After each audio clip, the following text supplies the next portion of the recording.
Hello, welcome to our comprehensive seller's course.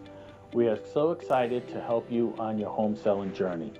Over the course of this module, you will learn understanding the sales contract, disclosures and legal requirements, closing costs, and financial implications. What is the sales contract and why is it important? The sales contract is a legal agreement between you and the buyer that outlines all the terms and conditions of the sale.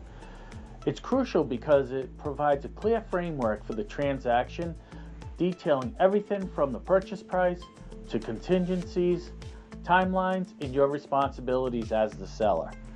This document serves to protect both parties and ensures the process moves forward smoothly. Key components of a sales contract. The sales contract includes several essential elements.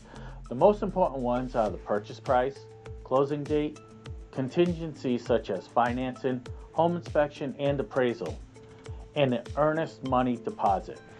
Make sure you understand each of these components as they affect the timeline of your sale, your financial outcome, and your obligations moving forward. Contingencies and the impact on the sale.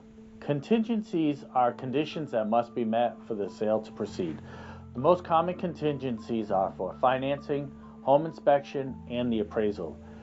As a seller, you should pay close attention to these, as they can delay or even cancel the sale if the buyer does not meet these conditions. It's important to consider the buyer's ability to meet these contingencies before moving forward. Amendments and addendums to the contract. During the sales process, there may be situations where the original contract needs to be adjusted. This could include changes to the closing date, repair requests, or even price adjustments based on the inspection findings. These changes could be documented through the amendments or the addendums to the contract. Be sure to review any updates carefully and ensure all parties agree to them before proceeding. Understanding your rights and obligations. As a seller, it's essential to understand both your rights and obligations under the sales contract. For example, you have the right to accept, reject, or counter any offers made by the buyer. At the same time, contract outlines your duties, such as providing necessary disclosures, making agreed upon repairs, and transferring the property on the closing date. Make sure you fully understand what's expected from you to avoid any surprises down the line. Why disclosures are critical in real estate transactions. As a seller, you are legally required to disclose any known issues or defects with the property. This might include anything from structural problems, plumbing, or electrical issues, or environmental hazards. Full disclosure is essential because it protects both you and the buyer and ensures that the transaction is transparent and legally sound. Common disclosure forms and requirements. The specific disclosure forms you need to provide may vary by state, but the most common ones include the seller's disclosure statement, lead-based paint disclosure for homes built before 1978, and any additional state-specific disclosures. These forms typically ask about the condition of the property, any past repairs, and potential risks like flooding or mold. The consequences of failing to disclose. If you fail to disclose known issues or defects with the property, you could face serious legal consequences. A buyer may later sue for damages or even cancel the sale if undisclosed issues are discovered after closing. Always be honest and thorough when completing your disclosures to protect yourself from future liability. State and local legal requirements.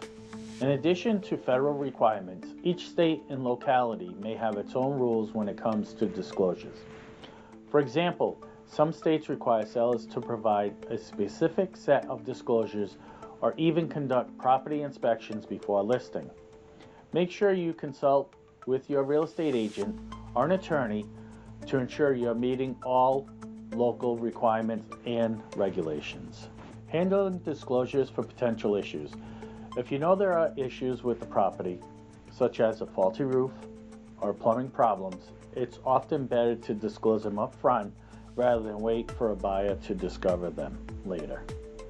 Depending on the severity of the issues, you may even consider making repairs or offering a price reduction to make your property more appealing to buyers.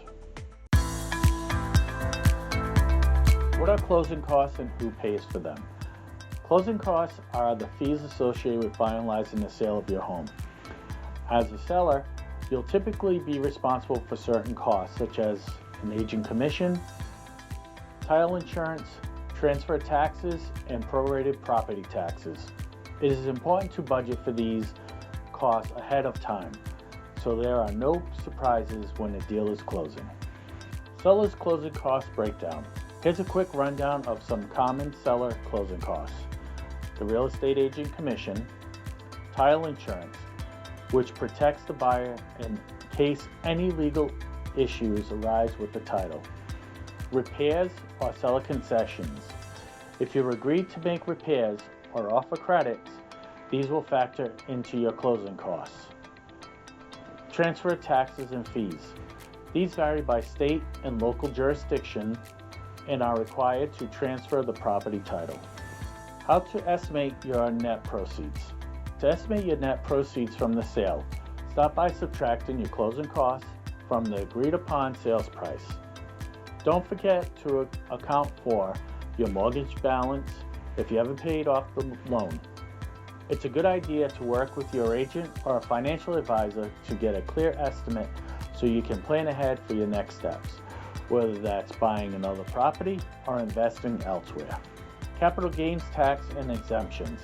If you're selling your primary residence, you may qualify for an exclusion on capital gains tax. For individuals, up to $250,000 in gains may be excluded, and for married couples filing jointly, up to $500,000. However, if the property has significantly appreciated, it's important to talk to a tax professional to understand any tax implications and whether you qualify for these exemptions. The importance of preparing financially for closing. Preparing for closing isn't just about knowing your closing costs. It's about planning for the entire financial picture. Make sure you have set aside the funds for any costs you're responsible for, and take into account any potential financial obligations you may have after the sale, like paying off your mortgage or reinvesting in a new home.